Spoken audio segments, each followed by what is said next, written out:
સુરેન્દ્રનગર જમીનના એને કૌભાંડમાં પૂર્વ કલેક્ટરની ધરપકડ સૂત્રો પાસેથી માહિતી સામે આવી રહી છે। ઈડીએ ગાંધીનગર સ્થિત નિવાસસ્થાનેથી ધરપકડ કરી। ઈડીની 3 ટીમ કે જે સતત પૂર્વ કલેક્ટર રાજેન્દ્ર પટેલની પૂછપરછ કરી રહી હતી। પૂછપરછ બાદ રાજેન્દ્ર પટેલની ધરપકડ કરાઈ છે। આ અગાઉ જે ચંદ્રસિંહ મોરી છે તેની ધરપકડ કરવામાં આવી હતી, પૂછપરછ કરવામાં આવી હતી અને એક બાદ એક ખુલાસા થઈ રહ્યા છે। આ ધરપકડ સમયના જે દ્રશ્યો છે તે પણ એબીપી અસ્મિતાની સ્ક્રીન પર આપ અત્યારે જોઈ રહ્યા છો। પૂર્વ કલેક્ટર રાજેન્દ્ર પટેલ કે જેની ધરપકડ કરી દેવામાં આવી છે। જમીન કૌભાંડ 1500 કરોડનું જે આ જમીન કૌભાંડ છે, 1500 કરોડનું જમીન કૌભાંડ આચરવામાં તેની સંડોવણી પણ સામે આવી છે। ત્યારે પૂર્વ કલેક્ટરની ધરપકડના આપ દ્રશ્યો એબીપી અસ્મિતાની સ્ક્રીન પર જોઈ રહ્યા છો। ઈડીએ ગાંધીનગર નિવાસ સ્થાનેથી જ તેની ધરપકડ કરી છે। 3 ટીમ કે જે સતત પૂર્વ કલેક્ટરની પૂછપરછ કરી રહી હતી, ઘણા સમય સુધી પૂછપરછ ચાલી। હવે એક બાદ એક અનેક ખુલાસા પણ થશે કે કઈ રીતે તેણે આ કૌભાંડ આચર્યું છે, તેની સામે અન્ય કેટલા મોટા માથા પણ સામે આવ્યા છે। આ તમામને લઈ વિગતો જે છે તે સામે આવશે। ત્યારે જમીનના એને કૌભાંડમાં પૂર્વ કલેક્ટર રાજેન્દ્ર પટેલ કે જેની ધરપકડ કરી દેવામાં આવી છે। રાજેન્દ્ર પટેલના નિવાસ સ્થાનેથી જ જે ઈડીની ટીમ છે તેની ધરપકડ ઈડીની ટીમે કરી લીધી છે રાજેન્દ્ર પટેલની અને હવે તેની વધુ કડકાઈથી પૂછપરછ કરવામાં આવશે। એક બાદ એક જે ખુલાસા છે તે પણ થશે। ઈડીની 3 ટીમ કે જે સતત રાજેન્દ્ર પટેલની પૂછપરછ કરી રહી હતી, રાતભર આ પૂછપરછ ચાલી હોવાની પણ જે માહિતી છે તે સામે આવી રહી છે। અમદાવાદ ઈડી ઓફિસ ખાતે પણ હાલ અત્યારે જબરજસ્ત હલચલ જોવા મળી રહી છે। રાજેન્દ્ર પટેલની ધરપકડના પણ આપ જે દ્રશ્યો છે તે જોઈ રહ્યા છો। રાજેન્દ્ર પટેલ કે જે પહેલા કાળા કામ કરવામાં તેણે કોઈ કસર ના બાકી રાખી અને હવે જ્યારે મીડિયાવાળા ત્યાં પહોંચ્યા છે ત્યારે મોઢું છુપાવતો પણ જોવા મળ્યો છે। એબીપી અસ્મિતાના એડિટર રોનક પટેલ પણ જોવા મળ્યા છે। જે રોનક, રાજેન્દ્ર પટેલ કે જેની પૂછપરછ બાદ હવે ધરપકડ કરી દેવામાં આવી છે। રાજેન્દ્ર પટેલની ધરપકડ થશે તેની આશંકા વ્યક્ત કરવાની સાથે સાથે એ અહેવાલ પણ એબીપી અસ્મિતાએ સવારથી જ પ્રસારિત કર્યો હતો। સુરેન્દ્રનગર જિલ્લાની અંદર આ બીજી વાર એવું થયું છે કે જિલ્લાના કલેક્ટરની ધરપકડ થઈ હોય। આપણે જાણીએ છીએ કે અગાઉ પણ એક વખતે કલેક્ટરની ધરપકડ થઈ ચૂકી છે। આ વ્યક્તિ પણ રાજેન્દ્ર પટેલ જે સુરેન્દ્રનગરના જિલ્લા કલેક્ટર હતા અને તેમની ધરપકડ થઈ છે। ઈડીએ આ કેસ દાખલ કર્યો તો આપણે તમામ લોકો જાણીએ છીએ કરોડોની જમીન એને કરવાનું આખું જે કાંડ ચાલતું હતું અને ઈડીએ તપાસ કરી હતી, જેમાં નાયબ મામલતદારની પહેલા ધરપકડ થઈ, નાયબ મામલતદારની ધરપકડ બાદ પૂછપરછ થઈ। ગઈકાલે જ એના રિમાન્ડ પૂરા થયા અને રિમાન્ડ બાદ ગઈકાલ રાતથી જ કાર્યવાહી શરૂ થઈ હતી। અમદાવાદ, માફ કરજો, ગાંધીનગર અને સુરેન્દ્રનગર એ અંતર્ગત આજે ધરપકડ થઈ છે। સવાલ સૌથી મોટો આપણી ગુજરાત સરકારની મહેસૂલ વિભાગને છે કે સતત આ પ્રકારે જમીન એને કરાવી, જમીનના પ્રીમિયમના કેસો, આ બધી સિસ્ટમ ઓનલાઈન કરી હોવા છતાં પણ કલેક્ટર ઓફિસો કરપ્શનનો અડ્ડો બન્યા છે। જેન્યુન કામ કરાવવા માટે, જમીન જેન્યુન એને કરાવવા માટે લોકોએ રૂપિયા ખર્ચવા પડે છે અને આ સૌથી મોટો પુરાવો છે।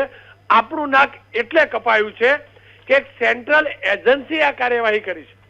કેસ ચોક્કસથી એફઆઈઆર જે દાખલ કરાવી ઈડીએ એ એન્ટી કરપ્શન બ્યુરોમાં કરાવી, પણ આપણું નાક કપાયું છે। હું ફરીથી કહું છું, ગુજરાતની અંદર આ પ્રકારનું કાંડ ચાલે છે। કેન્દ્રીય એજન્સી આવીને તપાસ કરે।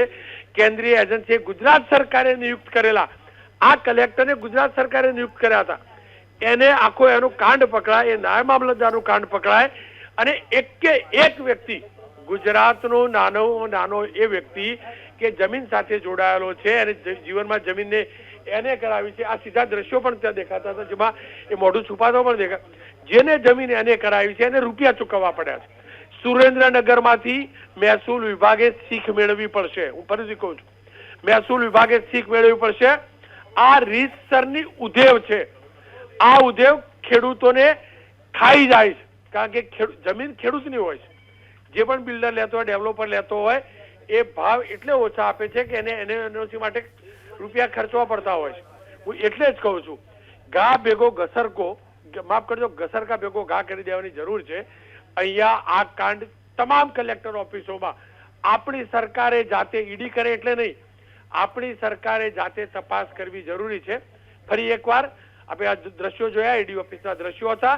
અહીંથી લઈને હવે અદાલતમાં રજૂ કરાશે। આ કલેક્ટર રાજેન્દ્ર પટેલને નાક કાપ્યું છે આ વ્યક્તિએ। ગુજરાત કેડરમાં બહુ ઓછા આઈએએસ બનતા હોય છે અને એની અંદર પણ આ પ્રકારનો કાંડ થયો અને આ પહેલો કાંડ નથી, આ બીજો કાંડ સુરેન્દ્રનગર જિલ્લાનો થયો। અગાઉ ગાંધીનગરનો કાંડ સામે આવેલો, લાંગાનો, લાગાના કાંડની અંદર પણ ખેલ જોજો. લાગાની ધરપકડ થઈ, પરંતુ લાગાએ જે કુકર્મો કર્યા હતા, જમીનના ખોટા કામ કર્યા હતા, એની ઉપર સરકારે કાર્યવાહી ન કરી. સરકાર હાફ હાર્ટેડ જ્યારે કામ કરતી રહેશે તો આ સ્થિતિ સર્જાશે અને આવા જ જમીન માફિયાઓ અને દલાલો, તમામ કલેક્ટર ઓફિસો, મોટાભાગની કલેક્ટર ઓફિસો દલાલીનો અડ્ડો બની ગયા છે. દલાલોનું જબરજસ્ત નેટવર્ક ચાલે છે. ઓનલાઈન તમે નોંધણી કરાવો, પણ મુદતની અંદર એનો જવાબ આપવાનો હોય. છેલ્લા દિવસે ક્વેરી બચાવી ફાઇલ તમારી રિજેક્ટ થાય, કરોડોનો પ્રોજેક્ટ તમારો અટવાય, એટલે પેલો બિલ્ડર, પેલો ડેવલપર, પેલો જમીન વેચવાળો ખેડૂત ન છૂટકે. આ નફટ નાલાયક દલાલો થકી જે અધિકારીઓની આખી સિસ્ટમ છે ત્યાં હપ્તા પહોંચાડે છે. અને આપણા ગુજરાતમાં પહેલા તો વીઘાના હેક્ટર દીઠ ભાવ ચાલતો હતો, એકર દીઠ ભાવ ચાલતો હતો. અત્યારે આપણા ગુજરાતમાં એનઓસી કરવાની આ કલેક્ટર ઓફિસોમાં પર સ્ક્વેર ફીટ ભાવ ચાલે છે. હું ફરીથી કહું છું, આપણું નાક એટલે કપાયું છે કે આ સેન્ટ્રલ એજન્સીએ કામગીરી કરી છે. મારા ગુજરાતની અંદર ગુજરાત એન્ટી કરપ્શન બ્યુરો હતું, વિજિલન્સ હતું, એસએમસી હતું, ખુદ સરકારની અલગ એજન્સીઓ છે, એને તપાસ ના કરી. આઈબી હતું, એને તપાસ ના કરી. તમામ આઈબી અધિકારીઓને ખબર છે કઈ કલેક્ટર ઓફિસમાં કયા દલાલો ફરે છે, પણ કેન્દ્રીય એજન્સીએ કામ કર્યું છે. અને એટલે જ કહું છું કે આપણું નાક કપાયું છે. સરકારને ચિંતા હોવી જોઈએ કે આવું કેમ થયું, અને સરકાર જો આમાંથી શીખ નહીં મેળવે ને તો સતત આ પ્રક્રિયા ચાલુ રહેશે. હું ફરીથી કહું છું, આ પહેલી વારનો કેસ નથી. અગાઉ સુરેન્દ્રનગર કલેક્ટર, અગાઉ ગાંધીનગર કલેક્ટર આ પ્રકારના કાંડમાં આવી ચૂક્યા છે. સુરતમાં પણ એક જમીનનું કૌભાંડ થયું હતું, આપણે તમામ લોકો જાણીએ છીએ. આવ્યું શોકવાળું. એટલે ભૂપેન્દ્રભાઈ પટેલ કે ખુદ આ વ્યવસાય સાથે જોડાયેલા રહેલા છે, નક્કર કાર્યવાહી નહીં કરે તો આ કાંડ થોડાક દિવસ ચાલશે. રાજેન્દ્ર પટેલને આપણે ભૂલી જઈશું, ક્યાંક દૂધે ધોઈને પાછા પણ આવી જશે, રીઇન્સ્ટોલ પણ થઈ જશે. હું એટલે કહું છું, નક્કર કાર્યવાહીની જરૂર છે.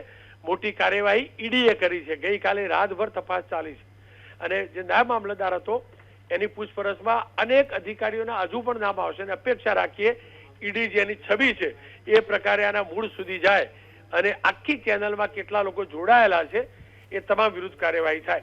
3 અલગ અલગ ટીમોએ કાર્યવાહી કરી હતી આ મુદ્દે, અને હવે આ મોટી કાર્યવાહી થઈ છે.